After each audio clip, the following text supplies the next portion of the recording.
So kahit hindi po sabihin ni Viancy kung sino po yung nang babash sa kanya. So alam ko, no, na pinabasa ni Viancy kay Kalinga Prab kung sino yung mga nagmimensahe.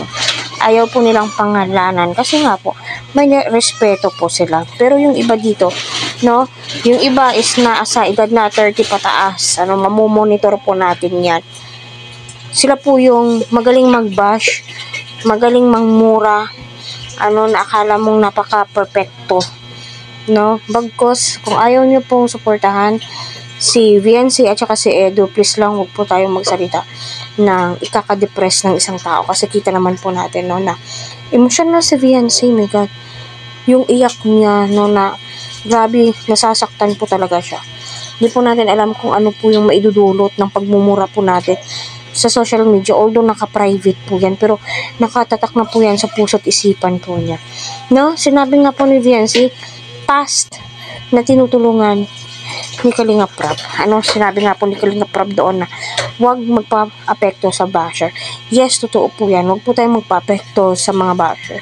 Kasi hindi naman po lahat ay magpi-please po natin. Pero, no, kahit nasabihin po natin na huwag magpa-apekto sa mga basher, kung grabe naman pong magmura, na mapapaisip ka po talaga kung ano yung kasalanan mo. Yung gusto mo lang sana is makapaghatid ng saya, good vibes, pero yung iba is iba yung meaning sa kanila, no, kaya masasabi mo po talagang mas masarap na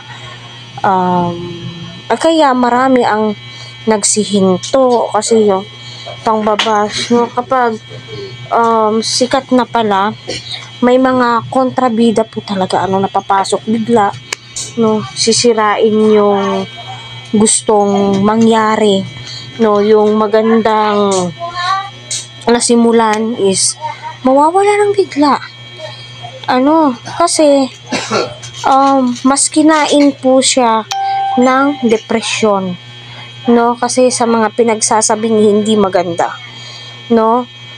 Kung mangbabash po kayo, ilagay po natin sa tamang lugar. Although, hindi na, no, kasi galit na galit, nanggagalaiti sa galit, paano?